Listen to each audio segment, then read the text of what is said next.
આજનું આ જે લોટેશ્વર મહાદેવ એ ખૂબ જ પૌરાણિક અને ઐતિહાસિક ધામ છે.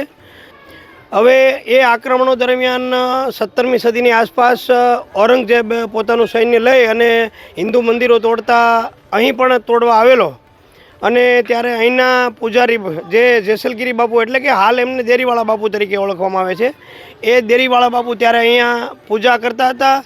જ્યારે આ મંદિર ઉપર ચડાઈ કરવામાં આવી ત્યારે એમણે મંદિર આખું જે જૂનું હતું ને એ તોડી પાડેલું અને માત્ર શિવલિંગ બચ્યું હતું.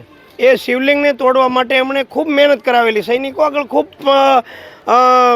ટૂંકમાં બળજબરી કરાવેલી, પણ એ મંદિર તૂટ્યું નહીં. ત્યારે એમણે પોતાના સૈન્યમાં રહેલા હાથીઓને સાંકળો બાંધીને મંદિર તોડવા માટે પ્રયત્નો કર્યા.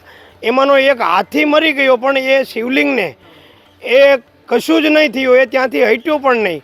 ત્યારે એ જે ઔરંગઝેબ છે એવું કહીને નાસી છૂટેલો કે ભાઈ એ તો સાલા લોઠા હે. એ લોઠા હે શબ્દ ઉપરથી લોટેશ્વર મંદિર નામ પડેલું. ત્યારે જ્યારે એ સૈન્ય લઈ અને ભાગવાની કોશિશ કરી ત્યારે જેસલગીરી બાપુ એટલે કે દેરીવાળા બાપુએ એવું પણ કહેલું કે તું ભાગે છે કેમ?